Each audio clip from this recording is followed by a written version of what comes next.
A nivel pulmonar, la muestra de esputo, de preferencia que sea en la primera etapa para hacer el examen directo y cultivo, y en el caso de los hemocultivos, lo ideal es que sea entre los días 2 y 8, después de que haya habido la exposición, es decir, generalmente en los días que se desarrollan o que se empiezan a manifestar recién los síntomas, y que además esto se va a darse antes del tratamiento antimicrobiano, porque si iniciamos el tratamiento con los antibióticos es muy factible que salgan falsos negativos. ¿Listo? Y en el caso de que sea una lesión gastrointestinal, el coprocultivo debe ser tomado de referencia durante la primera etapa de la enfermedad y utilizamos un agar que es el agar feniletil. Entonces, si yo hago la atención de Gram para bacilos, pues voy a ver estos bacilos Gram positivos, que son medio y en cambio con la atención de Weiss-Scotting nosotros vemos realmente cómo se va a tener esporas, ¿sí? Entonces vemos el núcleo central, porque es el tipo de rojo de molécula, y todo el resto pues en relación al exosporio. El procesamiento de las muestras podemos utilizar varios tipos de agar sangre, chocolate, majonque, el feniletilalcohol y los cargos de triplicasa de sodio.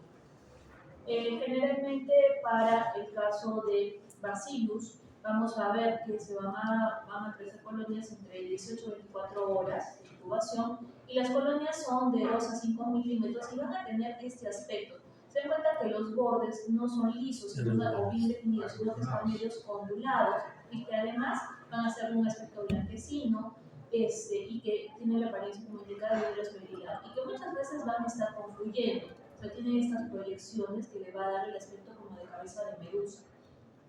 Y vamos a encontrar que para Bacillus cereus y Bacillus thuringiensis se observa una beta-hemólisis, con beta-hemolíticos. Igualmente, se puede hacer la prueba de la tunecida, que consiste en que cuando yo intento coger una de esas colonias, se pega, se chupa, como si fuera un algodoncito mojado, ¿no? Se van a replegar. Bioquímicamente, pues son catalasa positivos, no tienen motilidad. Pasen. Doctora, ¿el agar sangre sí o sí es cordero? ¿No puede ser sangre humana? Sí, ¿no? Sí, porque es bien difícil encontrar corderitos. Para fibrilarlo. Los corderitos generalmente son ustedes. Los que donan la sangre para hacer los agarres. Las víctimas. El 5% del volumen. Son sensibles a la penicilina cuando se alcanza un grado de inhibición de 15. Debe ser 1.5 milímetros. 15 milímetros. ¿No? Y lo peligroso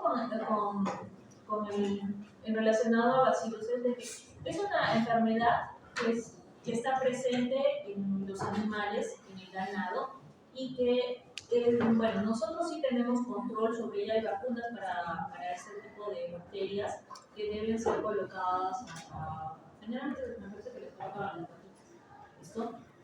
Pero cuando se detectan los casos de Bacillus en los animales, estos van a fallecer. Y lo que hacen es agarrar, incinerarlos, que a veces no es tan recomendable, o lo mejor es agarrar, enterrarlos y cubrirlos con cal viva para evitar que se vayan a formar las esporas. ¿Listo? Pero igual, la manipulación de los restos de los animales muertos conlleva a un riesgo para el ganadero, para el personal que va a estar en contacto con ellos, ¿no? Por eso se necesita todo un equipo de bioseguridad para el manejo de estos restos animales, ¿no? Entonces es la misma razón por la cual ese tipo de bacterias son consideradas como parte del bioterrorismo, por la facilidad que se tiene de entrar en contacto y de poder desarrollar enfermedades como las que han visto en el caso del carbono, ¿no? Imagínense, a nivel de la transpulmona, pues es una enfermedad que tiene una alta tasa de mortalidad. Y en el caso de Clostridium, vamos a ver primero eso. ¿Qué es esto? Opistótono. Opistótono. Opistótono. ¿Y esto? Risa sardónica. La risa sardónica. El caso corresponde a tétanos-pasmina. ¿Y cuál es el sitio de acción de la toxina? Músculo motor, nervio motor, placa ¿Qué va a inhibir? GABA y dopamina. No. ¿Gaba? Gabaglicina, doctora. Gabaglicina. Si se inhibe a gabaglicina, que son inhibitorios, solamente me va a quedar una respuesta excitatoria o estimulación, que se traduce en la contracción que vamos a ver en los músculos. Músculos de la columna, músculos a nivel de la cara, ¿listo? Y que van a comprometer a veces de sobremanera al paciente, ¿no? Imagínense, estas contracturas son tan importantes, son tan dolorosas que tenemos que sedar al paciente porque cualquier estímulo auditivo, visual, va a terminar causando más contracción, más daño. No es lo que ¿Están cocinando? sí, están cocinando. ¿Cuál era? ¿Opistótono? En el caso de Opistótono. Clostridium perfringens, que me va a causar la membrana gaseosa, se caracteriza porque esta bacteria me va a producir no solamente la necrosis del tejido como están viendo, sino también que va a producir gas a nivel de células subcutáneas. De tal forma que cuando nosotros palpamos estas lesiones, vamos a sentir como globitos, como si se estuvieran reventando burbujitas a nivel de la piel. Eso es la gangrena gaseosa. Entonces, muchas de estas lesiones lamentablemente van a terminar en la amputación del miembro del área que esté afectada, porque se darán cuenta que las áreas necróticas son muy extensas y pueden avanzar rápidamente. Entonces, que yo recupere un tejido necrótico es imposible. Tejido muerto, muerto se queda. Y lo único que tengo que hacer es agarrar y debridar. Si es, por ejemplo, una lesión superficial pequeñita, yo puedo hacer el debridamiento, empezar a sacar los restos muertos, los restos necróticos. Si yo ya tengo, por ejemplo, una lesión de este aspecto, donde de repente la circulación va a estar muy comprometida, que debería ser casi imposible que yo pueda recuperarlo, entonces simplemente me queda la amputación del miembro. Porque si es que no lo hago, esto va a seguir avanzando y de repente, en lugar de que ampute a nivel de la rodilla, voy a tener que hacer hasta con desarticulación de cadera, ¿no? O de repente se va a terminar con el fallecimiento del paciente. Entonces, así de agresivo es la gangrena gaseosa. Entonces, hay que tener una actuación rápida para tratar de controlar la lesión. Sí, mi pregunta era, se supone que la gangrena se produce porque el microorganismo comienza a degradar o comienza empieza a liberar una serie de toxinas que terminan agarrando y causando una vasoconstricción, entonces el tejido... Pero eso es porque está el microorganismo posicionado en ese lugar del tejido. O sea, podría pasar a sangre y hacer una sepsis. Por eso es que se corre, ¿no? Corta la rodilla, de ahí se corre arriba, corre la cadera, claro, y así corre, ¿no? Puede ir creciendo en extensión si es que no se le empieza a dar un tratamiento rápido y agresivo. Agresivo en relación a que yo tengo que darme cuenta de que esa parte yo no la voy a recuperar. Y además tengo que meter antibióticos de amplio espectro, o sea, lo más potente que voy a tener, para poder agarrar y tratar de conservar la mayor parte del tejido posible, ¿no? Ni con ozonoterapia, doctora. Es que la ozonoterapia te va a recuperar después. Porque yo no voy a recuperar esto, ¿no? O sea, a menos que te fundan o si quieren quedar mía, ¿no? No, imposible. O sea, ¿Ni con cámara hiperbárica? No, porque el tejido muerto está. Ya está muerto. O sea, muerto está. Pero la cosa es que tienes que retirar el tejido necrótico y el resto, lo que se puede salvar, sí puedes agarrar y someter al paciente a ozonoterapia para mejorar la circulación, mejorar no corre. Y no hay mayor problema. Pero desde primera intención la ozonoterapia no es un tratamiento, es un tratamiento coadyuvante que te ayuda a mejorar la calidad del tejido que está quedando. Entonces, o sea, tampoco ni la cámara hiperbárica, nada. O sea, cámara hiperbárica en todo caso sería oxígeno, preventivo de que avance. Antes de, pero si ya está negro ya. No, pero no es como preventivo, sería como un post-tratamiento. Para recuperar. Para recuperar. Porque te va a ayudar con lo que te quedó. La circulación. Claro, ¿sabes? No hay forma en este mundo de que tú puedas recuperar a las células muertas. O sea, necrótico, necrótico nada. No se puede. Pero si está, isquémico, pero no hay necrosis. Ahí Entonces, sí, ahí ahí sí sí. puede, mejora la circulación y el Sanguijuela. tejido va mejorando. Entonces, pero ahí tenemos que darnos, entonces se tienen que hacer angiografías para ver cómo está la circulación. O como hacen otros Ver la países. extensión, a veces vamos puede poquito a poquito retirando la necrosis, pero lamentablemente con ese tipo de bacterias, la forma en cómo avanza la necrosis en sí es muy rápida. Que a veces no te deja mayor chance de que, si no le cortas ese segmento, ese paciente se va a morir. Y entre cortarle una pierna y el paciente viva, pues yo voy a optar 1000 veces por cortarle la pierna. ¿No? Pero doctor, el tratamiento en este caso también puede morir por trombosis, ¿no? O sea, claro, pero más que por trombosis, por una sepsis. bacteriemia, ¿no? De sangre, ¿no? Bacteriemia en sangre. O sea, había que meterle algo ahí para que bombee y saque la sangre y recircule, como las sanguijuelas. Vi un reportaje de las sanguijuelas. Las sanguijuelas son buenas igual, pero no cuando tienes necrosis. Sí, pero el pre, ¿no? Antes de.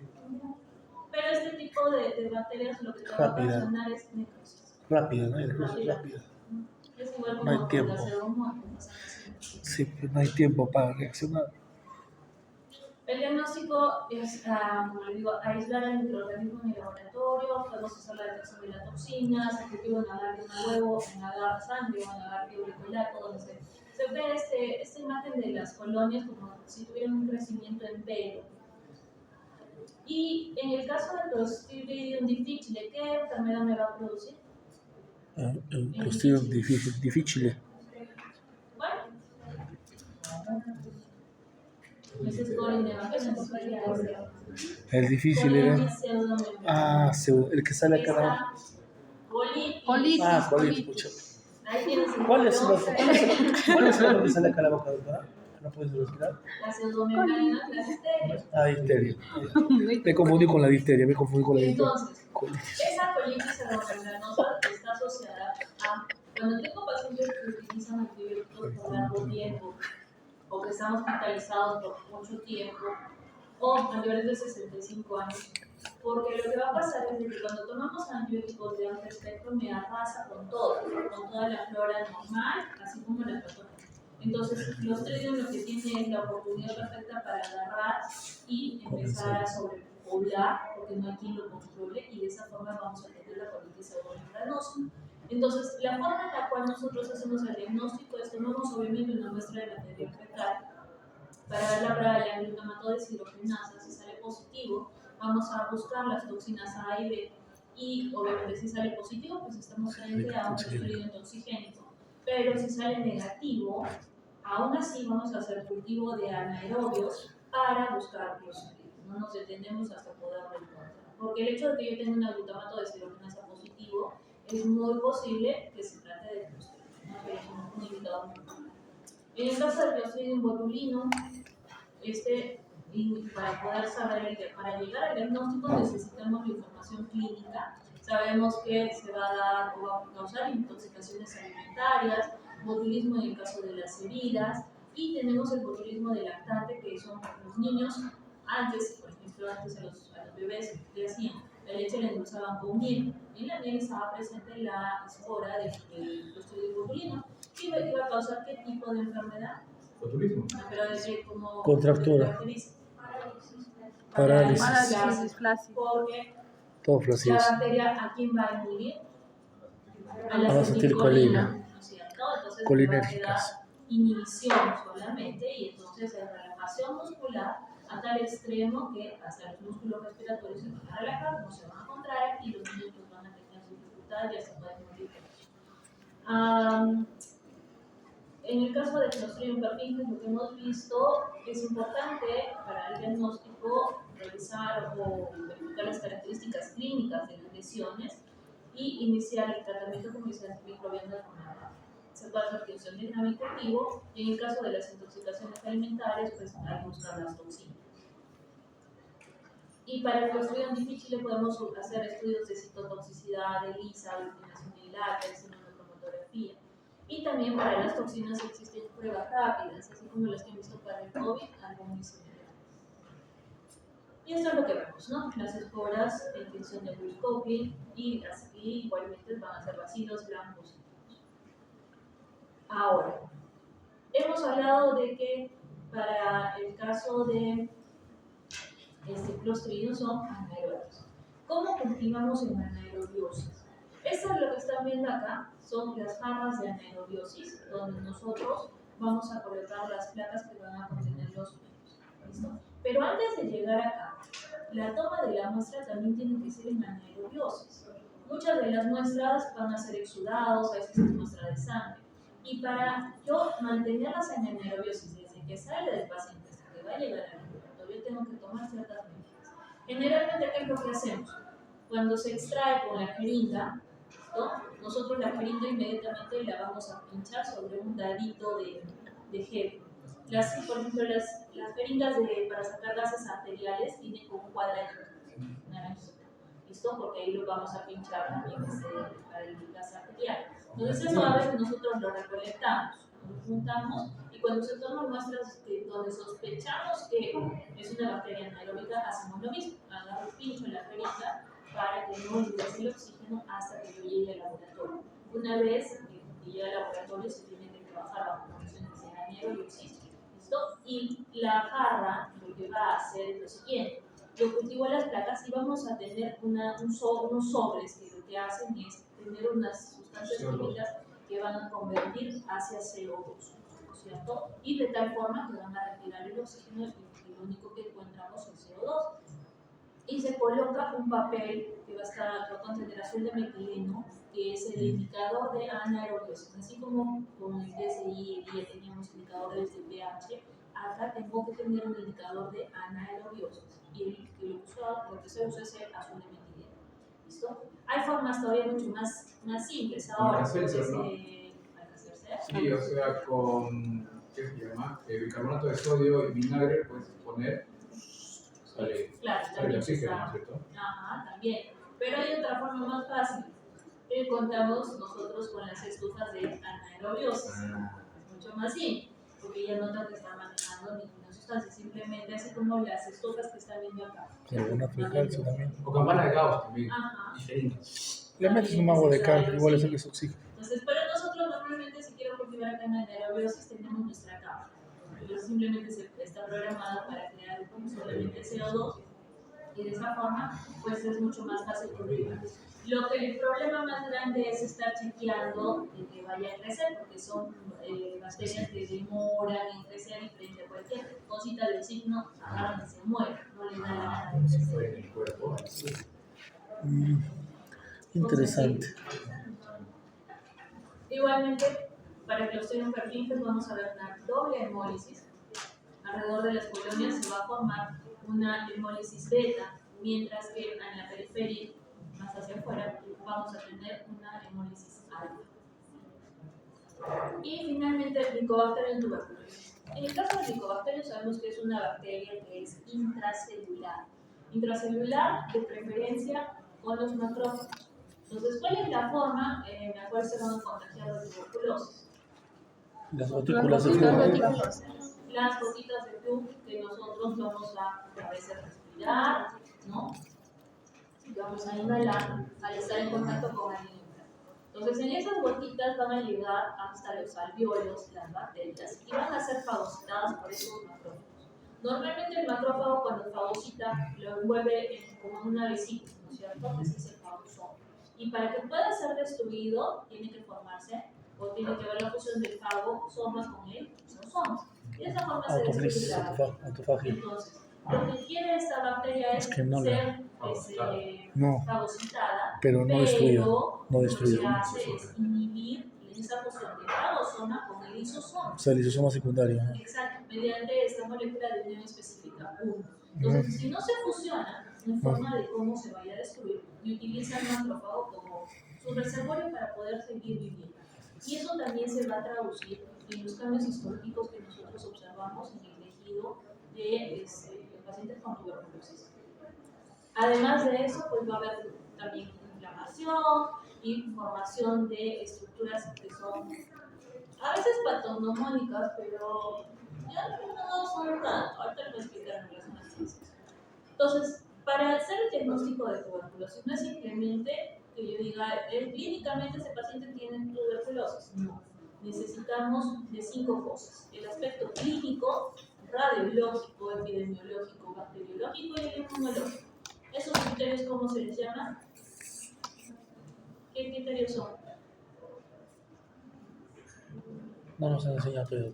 ¿Cómo se les enseña? ¿Qué criterios son, pues? ¿Datonómicos? Eso es patognomónico. No, patognomónico significa que es característico. Pero es característico a una especie. Patognomómico. Patognomónico. Pero esos criterios, Stingen y Toledo. Gracias, doctor. ¿Distinguen qué? Stingen y Toledo. Están en las diapositivas de teoría. Porque si no han leído ahora las Es que recién nos ha tocado Es que una nosotros parte. nos tocó el día, la primera parte. No me pasan en ese ¿Cómo que nadie te pasa si estás en el aula virtual? Ah, ¿verdad? Tú no estás matriculado, pero infiltrado. Yo te voy a dar, hermanito, yo te voy a traer, hermanito. El viernes. Entonces, para llegar al diagnóstico, entonces tiene que ver la clínica, la imagen, la epidemiología, la bacteriología y la inmunología. Son las 5 cosas. Los 5 son los criterios de Stingen y Toledo. ¿Listo? Entonces, en el aspecto clínico, ¿cuál va a ser la sintomatología de un paciente con tuberculosis? O sea, tos persistente, secreción más de 2 semanas. ¿Expectoración o seca? Con Expectoración, esputo y ¿Más de cuánto? 2 semanas. Más de semana. Más de 2 semanas, más de 15 días. Y ¿Cómo se le llama? y con sangre.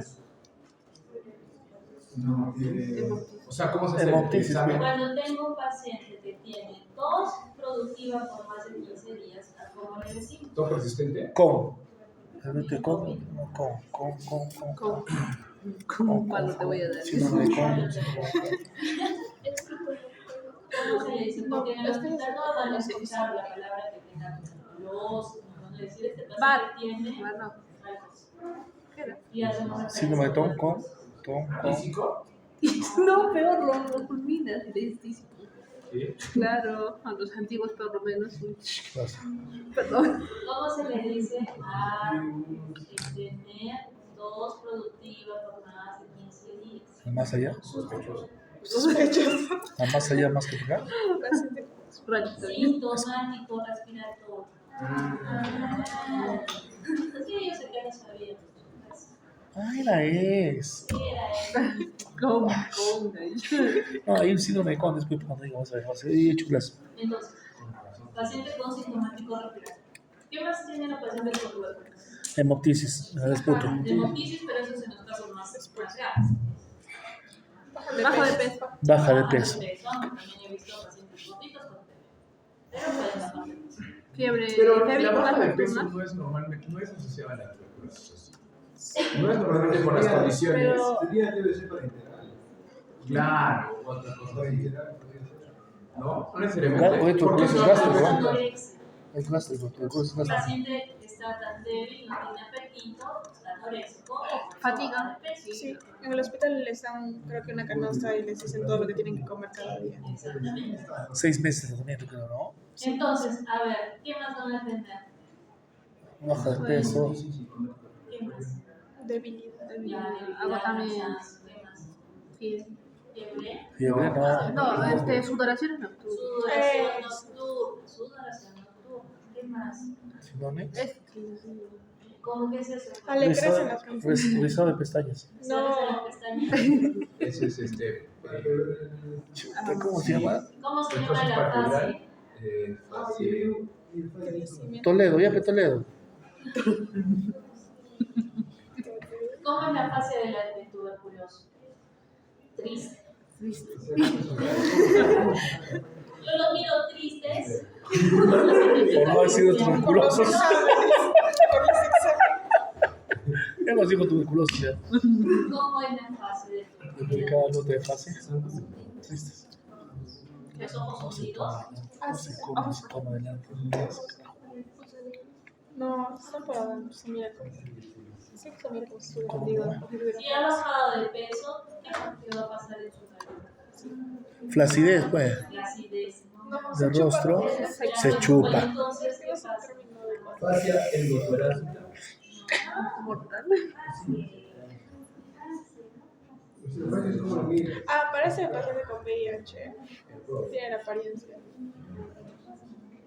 No tanto. A ver, los pómulos están resaltan, están más definidos, toda la grasa se va a estar presente. Los ojos van a resaltar más también por el hecho de que están bajo de peso. Las pestañas, como ustedes han dicho, son largas y rizadas. No sé por qué, pero las tienen así. En conjunto, Qué bonito tuberculoso. entonces, si hago la semiología, porque van a tener que aprender las fases. La fase es algo. Su rostro tiene una característica que determina o está relacionada a una patología. ¿Listo? Entonces, esa fase se llama la fase de Marie-Gautier. ¿De quién? ¿De quién? Marie-Gautier. Marie-Gautier. Aponte, fija, es fija, es la fija, la fija. Es la fija. Maricotti. Marie-Gautier. Entonces, es La fija, la fija. esa carita tan particular que Rostro particular del tuberculoso. ¿Ya? Muy bien. Entonces, una vez que nosotros identificamos el cuadro clínico de la tuberculosis, lo siguiente es pedir pues una placa de tórax, ¿no? De hecho. Para ver el complejo y el foco. ¿Qué es el foco de no? ¿Dónde está la mancha caseína, las cuevas cavernosas? Es el acúmulo de una... De bacterias, pues, en el pulmón. Ajá, en una zona local. ¿Dónde? En el pulmón. En el pulmón. En el pulmón. El foco es ¿Cómo? simplemente la reacción a nivel pulmonar del conglomerado de las bacterias. Caseína, Y el complejo de no. Más las bacterias, más el agujero ocasionado en el pulmón. ¿Qué están hablando? Ese huequito de blanco que es como queso. Cuando además del foco pulmonar se agrega la presencia de ganos. Ah, sí. La adenopatía. Eso es el complejo de Gons. Es diferente hablar del foco de Gons que el complejo de Gons. ¿Listo? Apunte, complejo de Ya Gons. está. ¿Pueden pedir a ese paciente tomografía de pulmón? No, pero ya está característico para el complejo de Gons, se ve en la radiografía. ¿Para qué ya? Radiografía. El host rayos X ya puede No, descartar. yo puedo hablar con el tomo, yo puedo La ubicación exacta. cuánto es, cuán precisa puede ser la lesión o cuánto es la extensión de las cavidades que se van a formar. Entonces, doctor, ¿ya para qué rayos X? Mejor de frente nomás a tomografía. Depende, es que depende con quién trabajas. Pero se supone que la radiografía te da pues una idea más o menos, ¿no? Sí, pero imagínate que tengas un paciente con hemoptisis y quieras ver dónde está la lesión. Así no se le puede... No le puedo sacar doble placa para mi hermano, pero por 2 veces. O sea, ya entonces les puedo 2 semanas más hemoptisis, ya que de frente la mató. Claro que ustedes son demasiado poco prácticos. Y además que tienen que analizar cada paciente y cada situación que es diferente. Muy bien. Además, vamos a hacer la parte bacteriológica. No voy a Es salvar a decir, nadie. vamos ¿sí? a tomar una muestra de esputo para ver la presencia de las bacterias. ¿En qué momento se toma la muestra de esputo? ¿Cuántas muestras son? 3. Tres. ¿En qué momento se va a tomar? Mañana. En las mañanas. Exacto, primer escupitazo. Sí, sí. A las 3 tiene que ser siempre en la mañana. Sí. Sí. ¿No? No. La muestra de esputo, la primera muestra es al momento que esté en consulta el paciente que ustedes descubrieron que tiene sintomatología de tuberculosis. Sintomatología respiratoria. Claro, si llega a consulta un paciente que tiene tos, cuando respiración, que bajó de peso, que ya están ganglios, ¿no? Al toque. Entonces, para hacer el diagnóstico de tuberculosis, en ese ratito se le solicita la primera muestra de esputo. ¿Y cómo tiene que ser el esputo? Concentrado. Desde lo más profundo del ser del paciente. Si el paciente me bota salivita, es muy sencillo. Tiene que sacarse desde el problema, el pollón, desde el montón de su Pucha. un pollo, no un pollo. Es el gallo, ya es el gallazo. Avestruces ya. Una avestruz en el caso de Que trepe. con todas sus fuerzas. La segunda toma va a ser al día siguiente a primeras horas de la mañana. Si apenas se despierta, el paciente agarra frasquito y nuevamente espectro. De la segunda. Listo, esa es la segunda. Y la tercera se va a tomar cuando el paciente vaya y entregue la segunda muestra al laboratorio. En ese momento se le toma la tercera muestra. Fresco. Ok. Y entonces ahí tenemos las tres muestras. Evolución. ¿Qué pasa si el paciente pues, no quiere hacer todo esto o vive lejos? Puede agarrar y tomarse las tres muestras en el mismo día con un intervalo, a veces dicen de media hora, a veces lo recomendable es hasta una hora entre muestra y muestra. Se juntan las tres y se llevan al laboratorio. En caso que demore la muestra, igual que la muestra de orina se conserva a 4 grados y me dura hasta 24 horas. Y para los laboratorios nosotros no tenemos, en ese tipo de muestras no se tiene horas de recepción. A cualquier momento el paciente la puede dejar porque es algo de importancia. ¿Listo? Y a partir de que se recibe la muestra, se va a hacer la tinción de Sin-Nielsen, que es la tinción para ver a los bacilos ácido alcohol resistentes. ¿Listo? Entonces, acá lo que tienen es que de ese esputo se va a hacer la baciloscopía y se va a hacer también el cultivo. Entonces, una tuberculosis pulmonar con baciloscopía positiva, o simplemente como tuberculosis pulmonar positiva, es cuando tiene dos baciloscopías positivas, una baciloscopía y un cultivo positivo, o baciloscopía más radiología positiva. Y puede ser o va a ser negativa si es que tienen las baciloscopías negativas y pese a tener el cultivo positivo, o las baciloscopías negativas, pese a tener el margen positivo. Entonces, eso es lo que les estaba diciendo, la forma en la cual se debe aplicar la muestra. La muestra debe estar contenida en un recipiente también de boca ancha, que sea transparente, que tenga una capacidad entre los 30 y los 50 mililitros, de plástico desechable que se pueda rotular. Y además, cuando el paciente vaya a dejar la muestra, yo tengo que ver que mínimo necesito 3 mililitros para poder procesar todo eso. Y obviamente no debe ser expuesta al sol.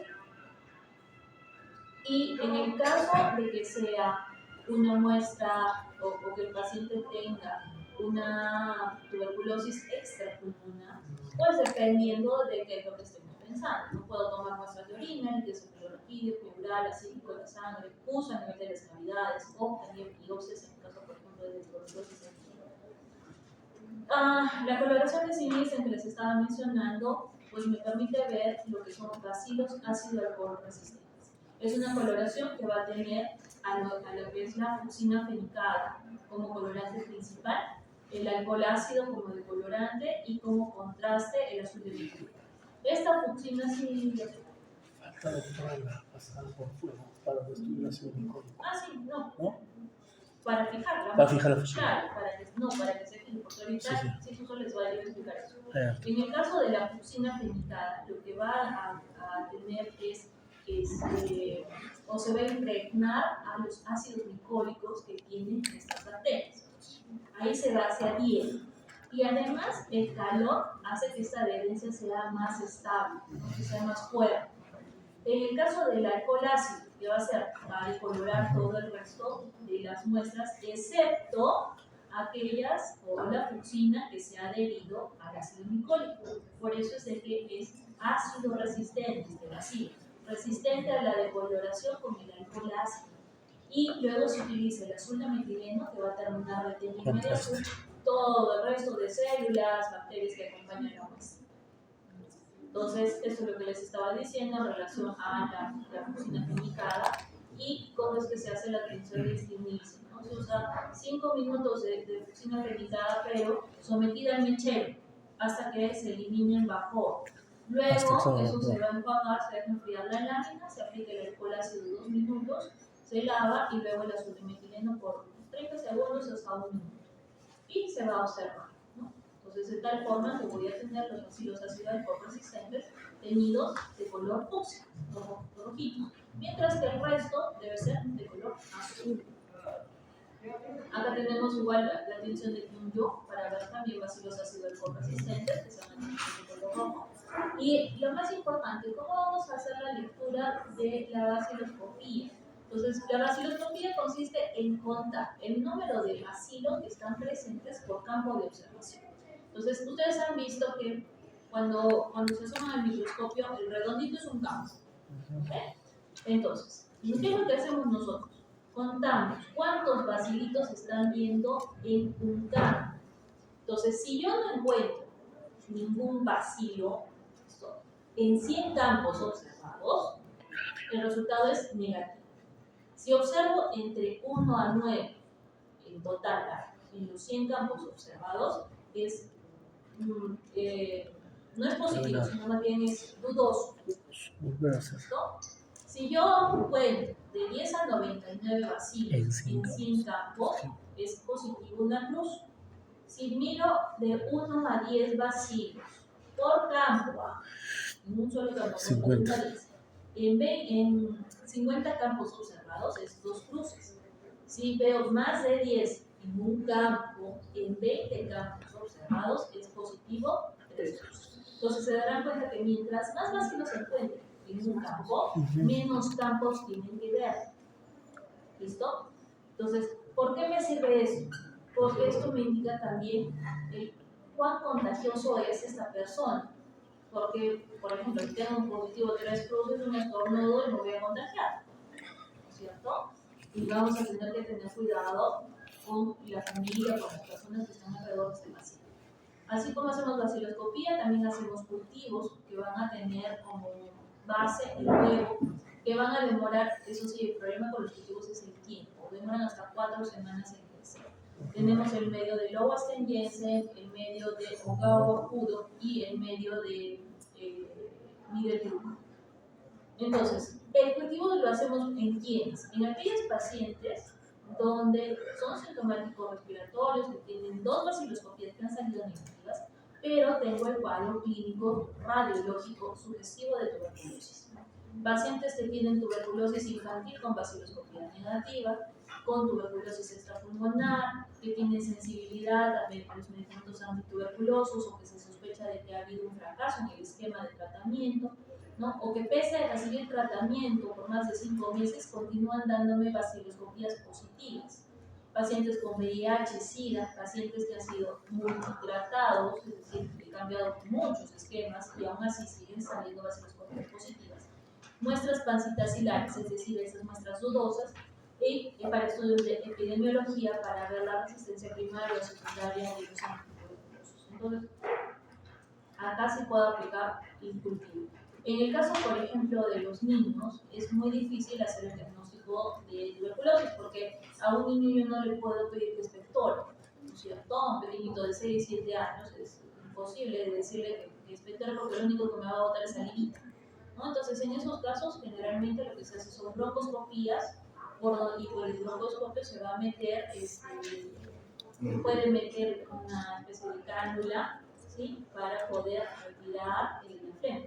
Y la otra cosa que se puede hacer es meterle una sondita nasogástrica y sacar los jugos gástricos. Porque ¿qué es lo que es el chiquito? La flema se la come. Y va a tener pues en la pancita un montón y es de ácido bacillos. resistente también, ¿no? Es ácido resistente, no pasa nada. Claro, entonces no puede sobrevivir a los jugos gástricos. Entonces, en el caso del medio Lobo Jensen, está hecho a base de sulfato y citrato de magnesio, esparagina, harina de papa, glicerina, huevos frescos y verde de malaquita para inhibir el crecimiento de gram positivos y algunas negativas. El Ogawa Kudo es muy similar también. Tiene fosfato monopotásico, citrato de magnesio, glutamato de sodio, glicerina, agua destilada, homogenizador de huevo y verde de malaquita. Y en el caso del Middlebrook va a tener sales inorgánicas, citrato de sodio, glicerol, ácido leico, catalasa, albúmina también, y el verde de malaquita. Entonces, cuando hacemos el cultivo, ¿cómo vamos a leer los cultivos? Primero tenemos que ver cuántos días se han necesitado para que empiecen a aparecer las colonias. Contamos cuántas colonias hay y también si producen o no producen. Y entonces, lo que vemos son colonias de ese color crema, rugosas o medias cremosas, amarillitas. Y cuando veo esto de acá, que hay confluencia, es decir, que tengo una colonia que está pegada, que se está como que unida a la siguiente, ¿sí? Esto es positivo 3 cruces. Cuando yo cuento colonias que están separaditas, ¿sí? Eso es positivo 2 cruces. Si yo encuentro colonias separadas entre 20 a 100 es una cruz. Menos de 20 es simplemente positivo y se tiene que indicar cuántas colonias han crecido. ¿Listo? Pero igual sigue siendo positivo. Y obviamente si no se observan colonias, pues acá hay que tener mucho cuidado porque si nosotros observamos crecimiento de colonias durante la primera semana, no es que esté creciendo su micobacteria. Lo más seguro es que sea contaminación, porque si demora entre 4 a 5 semanas en crecer, es imposible que un micobacterio les vaya a crecer en una semana, ni aunque le recen a todos los años. Eso simplemente es otra bacteria que está contaminando. Además, también vemos el pigmento, ¿no? Si son blancos, cremas o beige, no tienen, son no cromógenas, mientras que el limón, amarillo, anaranjado o rojo son las cromógenas. ¿No? Estas tienen en agar sangre de oveja, sangre humana y lo que es el agar o gaucho. ¿No? Pareciera 3 cruces porque me han un poco conglomerado pues, de cromógenas. Entonces, como les dije, para hacer el diagnóstico necesitamos varias evidencias clínicas, epidemiológicas, radiológicas, bacteriológicas y inmunológicas. La epidemiología consiste en simplemente preguntar si el paciente ha tenido contacto con gente con tuberculosis, ver dónde vive, si de repente es una área donde hay una incidencia de tuberculosis, si tiene alguna enfermedad que pueda predisponer al paciente a desarrollar tuberculosis. Y sabemos además que hay distintos tipos de tuberculosis. ¿Cuál es la tuberculosis miliar? Infección generalizada. O sea, varios sistemas. Acá más de 3 sistemas. Más sistemas Compromete nervioso, cardíaco, más de 3 sistemas. urogenital, hueso. Agarra varias infecciones, varios sistemas. Que da haberse involucrado varios órganos, no solamente el pulmón. ¿Cuál es la enfermedad de POT? POT, B-O-T-T. Allá. POT. ¿Qué tipo de tuberculosis? Enfermedad de POT. No ha presentado aquí. Internet, muy bien. ¿Por qué les enseñan malos? Pero tienen tablet. Tienen todos tablet menos los Ni pobrecitos. siquiera sabes usar eso. Agarra tu lápiz. Acá doctora, dos celulares, más acá 3. Telegrama. A la columna vertebral. La enfermedad de POT es la tuberculosis vertebral. ¿Ya ves, Toledo? Entonces, miren, puede haber tuberculosis a nivel de la pleura, a nivel del pericardio, intestinal, genitourinal. Pero esta tuberculosis, pues, doctora, ya no tiene tratamiento. Claro que sí. Pero si se baja de peso, imagínese, el tratamiento con inyecciones, más pastillas. ¿No le ponen ceftriaxona a los de tuberculosis? No. ¿De verdad? Debe Yo he visto que le ponen ceftriaxona. No se le quiere hacer persona. ¿Sí? Todavía se trabaja Isoniazida, rifampicina, etaprazol, rifampicina. Lucha por el estómago, para el protector Levofloxacino, hepático. Protector también de todo, estomacal. Protector estomacal. Sí. Algunos van producir taquicardia, pero no, más son gastroenteritis. Flavos también. La pregunta de de rigor. todos los listos, de todos los glóbulos rojos, insuficiencia renal, insuficiencia hepática. La pregunta, Mr. Si no mueres por ¿se vayan a recuperar sus Por los pacientes? medicamentos. O sea, se sanan todo, pero... Y están con Esa es la prueba de tuberculina para ver, ¿no? Si es... Ha pasado, ¿no? Si es por trabajo. Entonces, esa es la parte inmunológica. Es la parte Nosotros inmunológica. utilizamos la tuberculina, que es un derivado de la pared celular de la bacteria, se va a inyectar de forma intradérmica, se va a formar una pápula, que están viendo acá. Pero no me interesa a mí la pápula, lo que me interesa es el área de induración, que se va a formar como que un poquito, la piel se torna más durita. Entonces, eso nosotros vamos a marcar, esto se marca, Y se mide, y ¿no? luego de 48 horas vamos a hacer la Sí. medición. 3 Si a ha 5. aumentado, o sea, ha disminuido, 3 a 5, está así, pues. o sea, si se mantuvo. Entonces, obviamente que se le tiene que decir que en ese lapso de tiempo el paciente no se va a bañar, pero no es... Siempre les digo eso porque a veces hay confusión. No es de que no se bañen porque el agua puede causar irritación, sino porque se puede borrar la marca.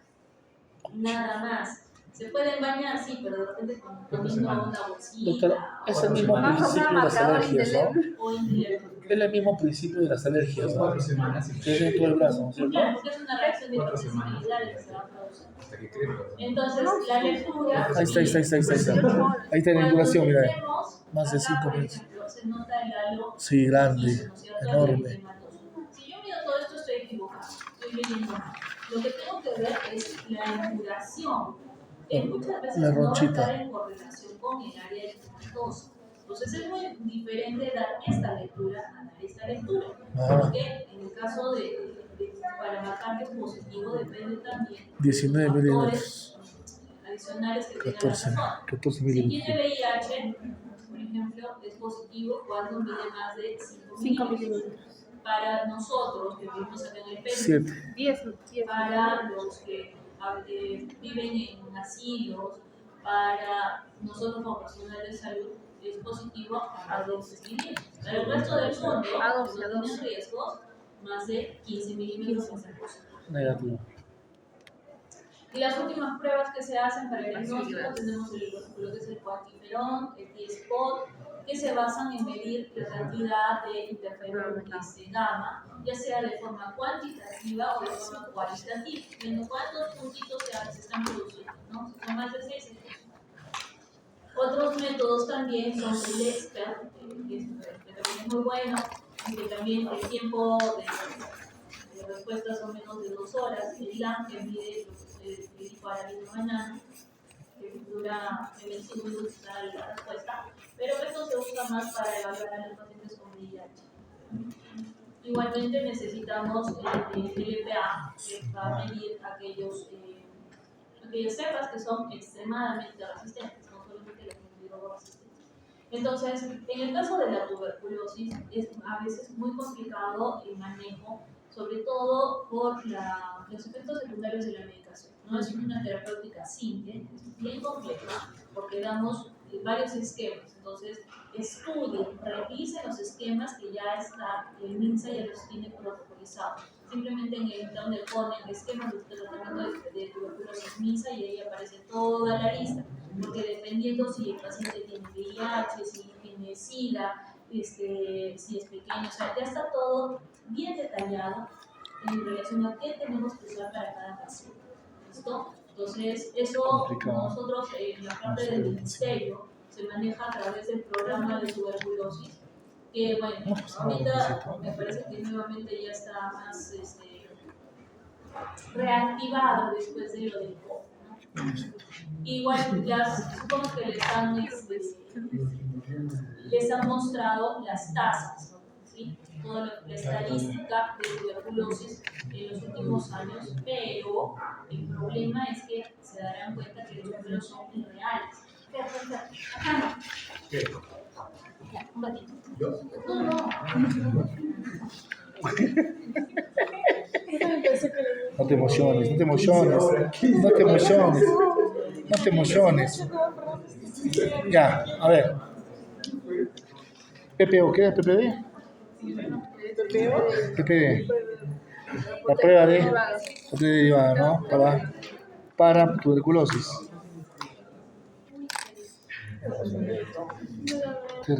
No puedes comer y tomar cosas de clase. Joder. Encontrarte el esquema, pero.